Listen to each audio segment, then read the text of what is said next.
Your local Blue Coal dealer presents The Shadow. These half-hour dramatizations are designed to forcibly demonstrate to old and young alike that crime does not pay. Before the final broadcast of this Shadow series begins, keep this fact in mind, homeowners.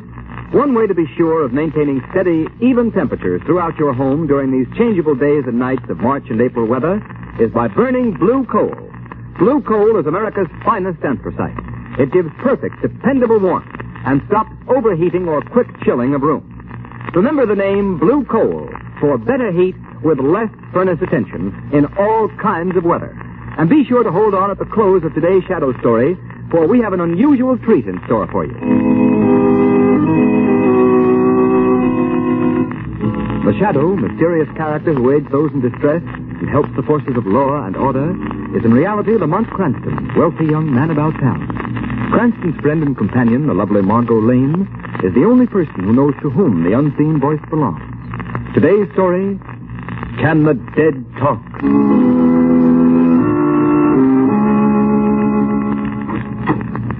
Oh, good afternoon, Miss Lane. Hello, Ames. Mr. Cranston in? Yes, Miss Lane. I want to... Hello, Margot. Hurry up, Lamont. We'll be late for Aunt Eliza's big charity benefit. She's been working on it for the last 6 months. Now, come on. Oh, all right. Get my coat, Ames, please. Yes, sir. Honestly, Lamont, you're acting like a little boy who doesn't want to go to dancing school. You'd probably enjoy it. This man Voltaire is supposed to be very good. Margot, I don't like mind readers. He isn't a mind reader. He calls himself a mentalist. Well, it means the same thing to me. Well, I understand he's fascinating. When he's not performing on the stage, he goes around exploding the myths of haunted houses and things like that. He doesn't believe in ghosts. Oh, my... Your coat, sir. My coat? Oh, yes. Thanks. Listen, Margot, I've got to be back at 6 o'clock. There's a polo match at the Armory tonight. Yes, I know. I've got a front row seat. And you needn't act like such a martyr. If I can spend the evening watching you trying to break your silly neck playing croquet on horseback, it won't hurt you to go with me this afternoon and have your mind improved. Deliver me from a logical woman. Very well. Lead on, Macduff.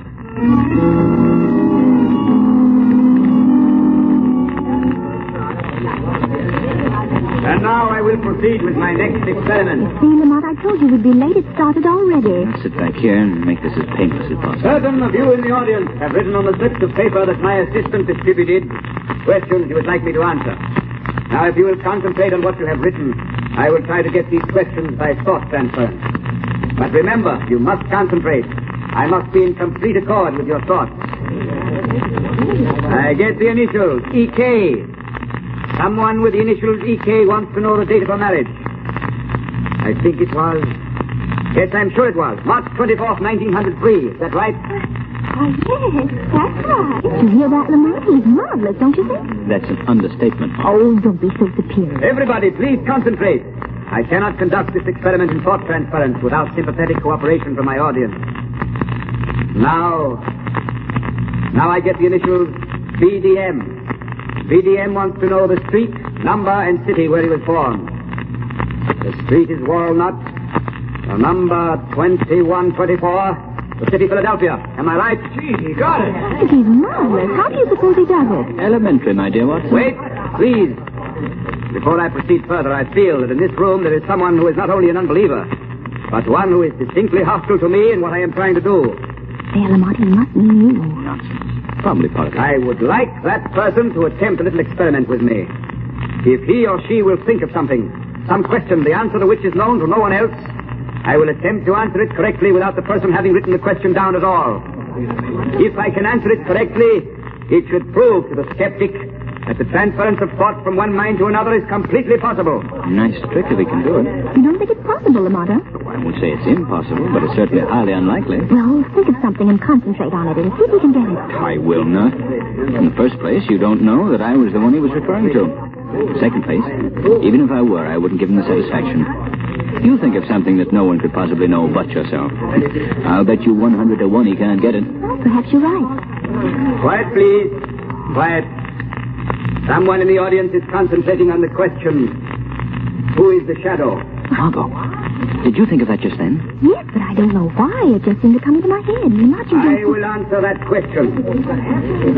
No, on second thought, I believe I will not give the answer after all. Unless I am very much mistaken, The shadow himself is present. And I don't believe this is just the time to remove his veil of secrecy. However, in case the shadow thinks this is merely a sham, I would like to inform him that within an hour, he will receive a cablegram from someone he never heard of. What do you suppose that means? I haven't the I faintest will now idea. proceed with the questions that have been written on the papers. Someone whose initials are LTZ wants to know the number of a license plate on his car. Oh, Lamont, let's get out of here. You can go if you like, my dear Margot. But I'm going to stay till the end. For heaven's sake, why? After the performance, I think the shadow will pay a little call on Mr. Voltan. I'm consumed with a burning desire to find out just what he knows.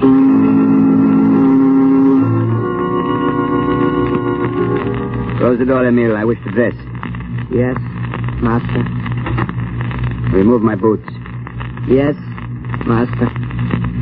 Hey, careful, you clumsy fool. What's the matter with you? I'm sorry, Imbecile, go. Leave me alone. Yes, master. I will. Well, what's the matter? Master. The doorknob turned. The door is opening. But the hall is empty. Ah, good afternoon. Won't you come in? Have you gone mad, master? There is no one You here. are wrong, Emil. There is someone here. But I see no one. Of course not. You may leave us alone, Emil. Yes, master. Well, Shadow. Well, Voltan, Sit down, won't you? unfortunately, I can't stay. I have an engagement. Really? Perhaps your engagement is with that well-known clubman, Mr. Lamont Cranston. Is Lamont Cranston a friend of yours? No, matter of fact, we've just now met. Interesting. True. Why beat about the bush, Shadow? I know perfectly well that you're Lamont Cranston. Are you sure you haven't got me confused with someone else? Quite. Of course, at the moment, I admit I'm unable to see you, owing to a trick of visual hypnotics, which it is hardly worth my while to come back. However, your charming companion this afternoon, Miss Lane, wasn't it? Let her mind dwell on the subject quite intensely. Her thought waves were unmistakable. On second thought, I find I can spare you a few minutes, Voltan. Good. My respect for your powers is increasing momentarily. Well, now that you know, what are you going to do about it? I haven't decided yet. Remember, I and I alone know that Lamont Cranston and the Shadow are one and the same, with the exception of your friend Margot Lane. Of course, you realize how much your life would be worth if the underworld should ever learn that you are the Shadow. I have a rough idea. And yet that would be a pity. To terminate so unceremoniously the brilliant capabilities of one who, as the Shadow, is known and feared throughout the world. Just what are you getting at? Let me tell you a little story, my friend. Did you ever hear of Anton Proskovai? Anton Proskovai. The famous anarchist who at one time or another was kicked out of every country in Europe? That's the man. Well, the last I heard of him was some 10 years ago, when he was sent into exile. He's supposed to have died there. Anton Proskovai didn't die in exile. He escaped.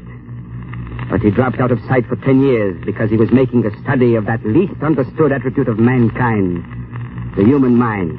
You mean you? Yes, I am Anton Proskovai. You, Anton Proskovai? The man without a country? I do not need a country. What do you mean? Shadow, when I started my studies of the brain, I quickly found that people mentally are like sheep. They can be influenced, swayed in any direction by a mentality stronger and superior than their own. Of course. That's nothing particularly new. Wait. After I had made my escape for years, I wandered, living in ditches, eating in pigsties, hounded from country to country by government agents. But all the time, I was collecting subjects. Subjects? Yes, Shadow. Among the submerged, ill-used, half-starved rabble of every nation, there are potential leaders. Leaders who, given the opportunity, could be the dictators of tomorrow. Go on. These men, I know. I know them so intimately that from wherever I am, I can control their minds. You saw Emil, my servant. He is completely subjugated to my will. But that's hypnotism. Relatively simple. Not at all. It is not hypnotism. Although I dominate Emil's mind whenever I wish, to all appearances, he is a normal human being. He can be released only if I feel fear. And I am never afraid. Only if you feel fear. I put the idea of the Shadow's identity in Miss Lane's mind this afternoon. After which she unknowingly, yet obligingly answered it mentally. Come in. Excuse me, master. I have a cablegram here. It is addressed to someone called the Shadow in your care. Yes. I will take it and see that it's delivered. Go now. Yes, Master. You see, Shadow? You mean... On the platform this afternoon, I willed one of my subjects in Europe to cable you, saying, the downtrodden shall arise. Here, I will open your cablegram. I'll put it on the table where you can see it. Well, what does it say? The downtrodden shall arise. Well, that's amazing. Now do you believe me, Shadow? Through my subjects who are leaders themselves, I can control the vast mass mind of the rabble, the bulk of the population of the world. I suppose it's possible at that. Possible? Listen, Shadow. I have decided that in exactly 1 week, a vast uprising which I have so carefully planned for years will take place. Governments will be overthrown. Nations will exist no more. Chaos will reign. Yes, it could be done. It will be done. Why are you telling me this? Because on the threshold of releasing this world-shattering force, I hesitate. Why, Voltan? Because I and I alone can bring this chaos about. But after it's accomplished, then what? How can I control what I have created? Somewhat of a problem, I should think. Yes. I need another mind to share the responsibility. A mind which already has superhuman powers that I could train to assist me in the great work of reorganizing the world. And you want me to join you, is that it? Why not? Shadow, between us, we could rule the world. Suppose I refuse. Then, I shall be forced to divulge the secret of your identity to those who would be most interested. After which I shall proceed with my plans alone. I see. But you won't refuse. Join forces with me, Shadow. Next week we will plunge the world into chaos such as it has not known since the dawn of creation. A chaos over which you and I will reign supreme. Well, your answer? Give me 24 hours. Can you not answer me now? 24 hours. I will give you 7 hours. That is time enough. Come to me at midnight tonight. Where will I find you? You know the old Murray mansion in the slums over by the river? Of course. It's been boarded up for years. It's supposed to be haunted, I believe. Haunted? Yes. That's why I use it for my headquarters. A reputation for ghosts is very convenient for keeping away prying eyes. I will be waiting there for you tonight at midnight. And I advise you to come alone.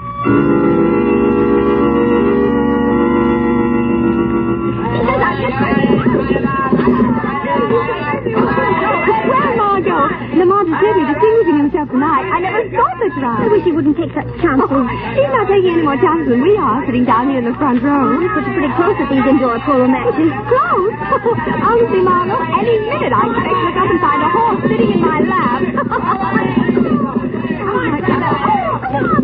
There goes Lamont again. He's got the ball. No, the batsman is riding him off. What happened? Oh, Evelyn, what happened? I don't know.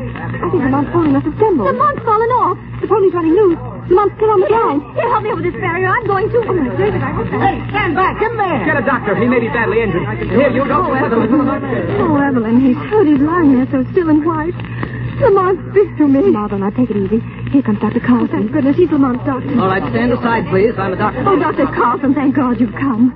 Do you think Lamont's hurt badly? And I can't tell yet. I'll have to examine him. Well, what is it? Tell me, can't you? Miss Lane, I'd rather do anything in the world than tell you this. Oh. Lamont Cranston is dead. Oh.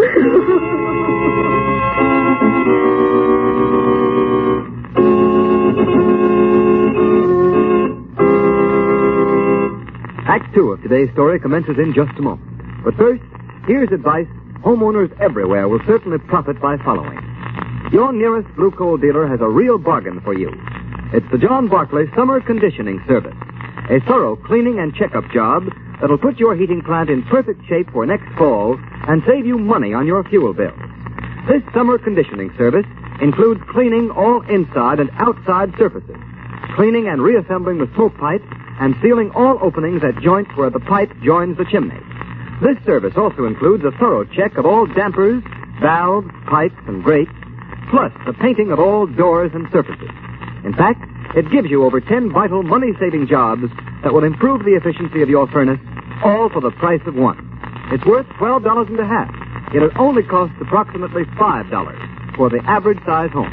So next month, or whenever you decide to let your furnace fire go out, get in touch with your nearest Blue Coal dealer.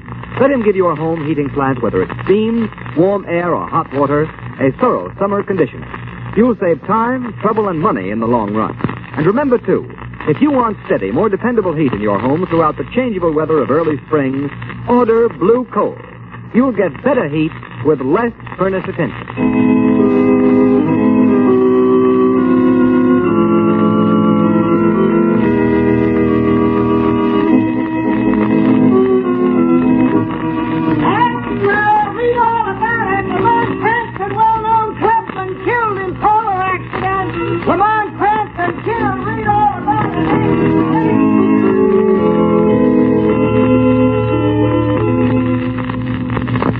Now that everybody's gone, don't you think you'd better go home yourself and rest? Rest? How can I rest? Oh, Evelyn, I can't believe it. I can't believe it, Lamont is really gone. No, I know, dear. Now, come on, Margot, I'll take you home. Oh, but there's somebody in the hall. Evelyn, don't let them come in here. I can't face any more people. It probably ain't. Come here, Margot, in this alcove. Nobody will notice you. I'm afraid I can't stand much This way, sir. Mr. Cranston's death was a terrible shock to me. Are you an old friend of Mr. Cranston, sir? I don't seem to remember. Well, not exactly an old friend, but considering the length of our acquaintance, a fairly intimate one. Yes, sir. If you'll just step in here, sir, you may view that... Evelyn, that man, who was it? No one I ever saw before. His name's Voltaire. He's a mind reader. He gave a performance this afternoon at Aunt Eliza's charity benefit. Rather strange looking. But you know, Lamont did have some weird friends. He wasn't a friend of Lamont. I mean, I don't think he was. I wonder just... Very sad to see a man cut down his crimes. I beg your pardon. Miss Lane, isn't it? Why, yes. I thought so. May I tender my sympathy, Miss Lane? Thank you. I know how you must feel. Great pity. Anson had a future. Possibly a greater future than even you suspect. Well, what's done is done. I must be going now. I beg pardon, sir. I can find my way out. Oh, now, Margot, darling. Won't you please let me take you home? Ames will take care of everything here, won't you, Ames? Yes, miss. I'll get your things. All right, Evelyn. I suppose there's nothing more I can do tonight. I'll go. Good. And I'm going with you, just to be sure you get there.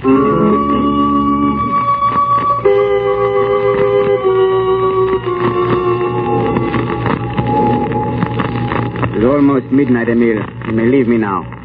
Master, are you sure you would rather not have me to stay here? Stay? No, you fool. Why should you stay? I do not know.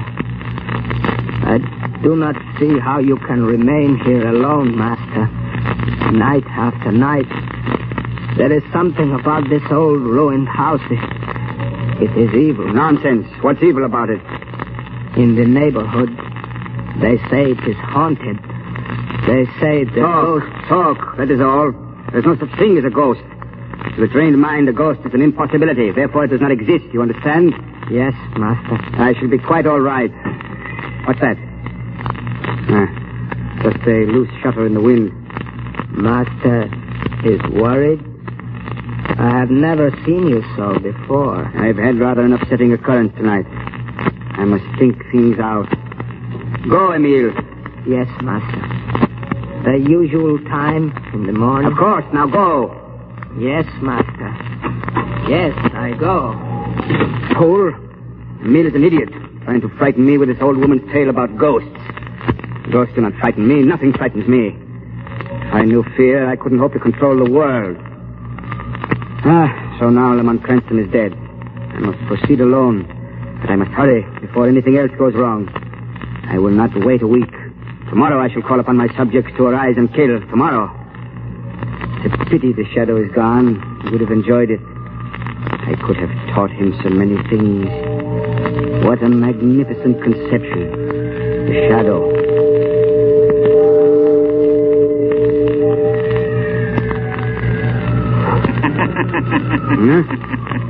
What was that? I could have sworn I heard someone laugh. No. No one is here. No one could be here. Must have been in my mind. That's right, Voltan. In your mind. Who's that? Who speaks? Is it possible you don't know me, Voltan? When just this evening you claimed to be one of my most intimate friends? Shadow. Or his ghost? No. No, it's not possible. Really? With my own eyes, I saw you lying dead. I know. So thoughtful of you to call. Stop! It can't be you. It can't. You hear me, don't you? I'm imagining things. My mind is overstrained, that's all. The shadow is dead. You see, it's midnight, Voltan. I have returned from the spirit world to keep our appointment. Spirit world. There is no such thing. There can't be. I won't allow myself to believe it. You're afraid, Voltan? No, I'm not afraid. You are afraid for the first time in your life. You're afraid.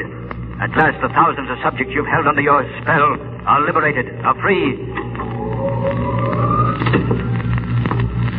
Who's there? It is Emil.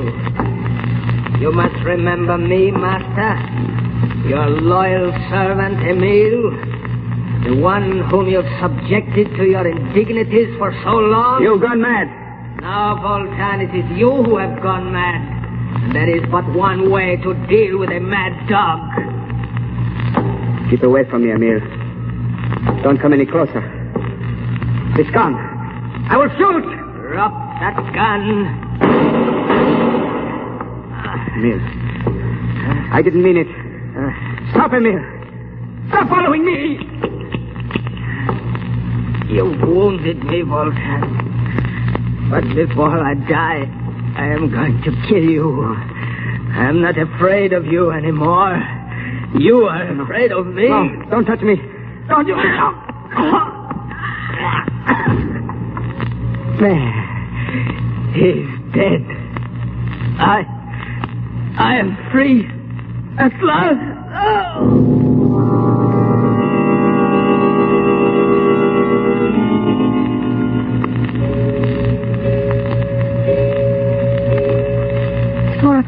It'll be dawn soon, Margot. I'm all right now, Evelyn. Why don't you go home yourself? You don't need to stay with me anymore. Well, if you're sure you're all right. Oh, of course I'm all right. I'll take a sedative and go to bed. Good, and get some rest.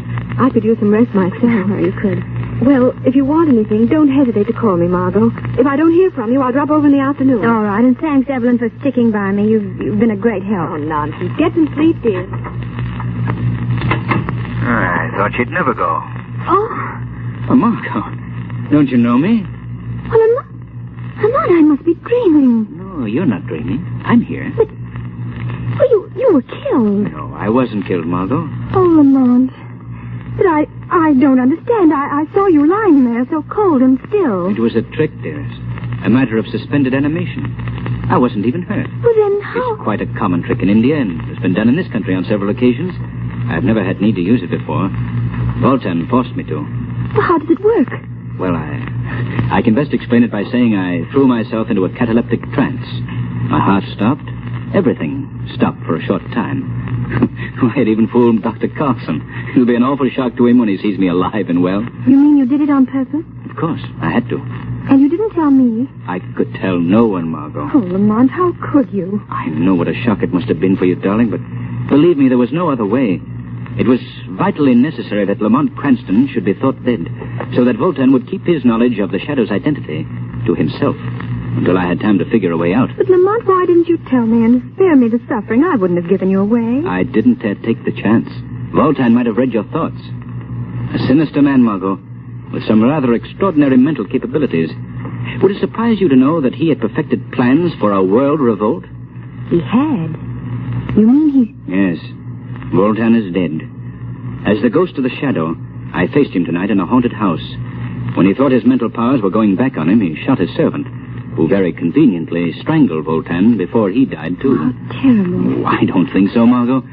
There's quite enough unrest among nations today without the machinations of an insane mental genius. Yes, I think the world will be a great deal better off without Mr. Voltan. It's a pity that others with a like capacity for stirring up trouble can't meet the same fate.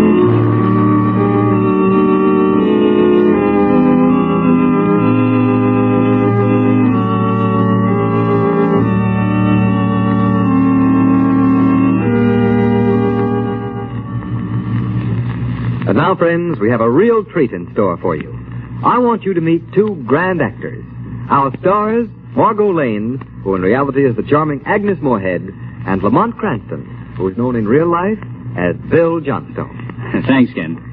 Well, Margot, I should say Agnes, I know you'll agree with me that it's been a great privilege for you and me to have played the roles of Margot Lane and the Shadow for the past 6 months. Yes, it has, Bill, and it's been a lot of fun besides.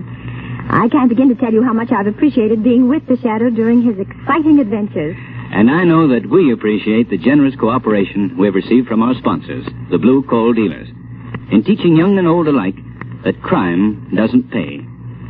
If we succeeded in driving home that moral, then we'll have accomplished our purpose. As Ken Roberts has told you, ladies and gentlemen, this is our final broadcast of the winter season. But we sincerely hope to be back with another series in the fall. Whether or not the Shadow program returns is up to you, our listeners. In the theater, you know, we actors can tell by the applause if the audience enjoys our efforts to entertain them. But in radio, the only way to know whether or not the audience enjoys the entertainment is by their purchases of the product that makes the program possible, or by their personal approval to the sponsors. So, friends, if you've liked this Shadow series and want to hear the show again next fall, won't you phone or write your nearest Blue Coal dealer and let him know? Your purchases of Blue Coal and your phone calls to the Blue Coal dealers will indicate to them whether or not they should bring you the Shadow program again in September. And now, on behalf of our entire cast, hearty thanks to you again for your loyalty to our show and your support of Blue Coal. Goodbye, Bill and Agnes, and we hope you'll be back again in the fall. And friends, remember that you can continue to thrill to the adventures of the Shadow during the summer months by getting the Shadow magazine at your local newsstand. This is Ken Roberts saying goodbye for Blue Coal.